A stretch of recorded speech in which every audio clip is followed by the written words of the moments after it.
Volvo ja 243 Eero Laurila, Lappajärven urheiluauto, asfalttikallio Toyotalla. Eli Pietinen, Seppälä, Männistö, Virtanen, Järvi, Säteri, Laurila.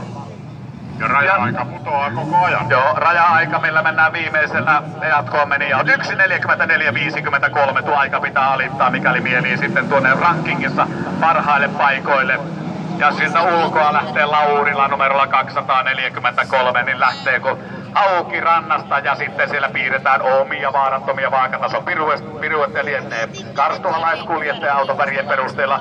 Ja kyseessä lienee Niko Pietinen Kituperä Racing Taunuksella 206, eli tuokin tilanne on vahvistettuna.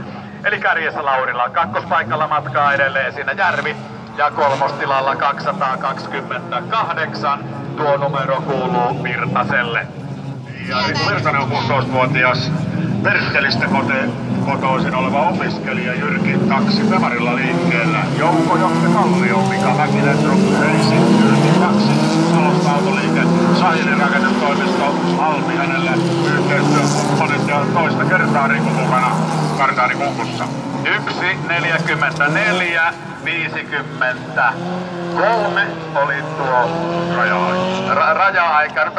Väliaikaa yritän tuossa edelleen niin kytätä, mutta eipähän sitä nyt tarvitse. Oli sitä viidentenä. Jussi Seppälä, 16-vuotias oriveteläinen Pave-auto Opelilla. Paven auto, äiti lompakko ja romukorjaaja on sitten yhteistyökumppani ja toista kertaa Jussikin mukana kartaani kunkussa. Eli neljännen lähdön viimeinen kierros ja hetken kuluttua sitten kelloja lyödään tuolla kerrosta Maria alempana kiinni. 243 Laurila ja Laurila nyt on jotain. Ei päivity, nyt tuossa ajatelin, että täytyy odottaa pieni tovi. Sieltä ei tullut nimittäin sitä väliaikaakaan. Eli täytyy Käyn kysymässä alhaalta, se voi olla tässä meidän koneessa, tarvii päivittää.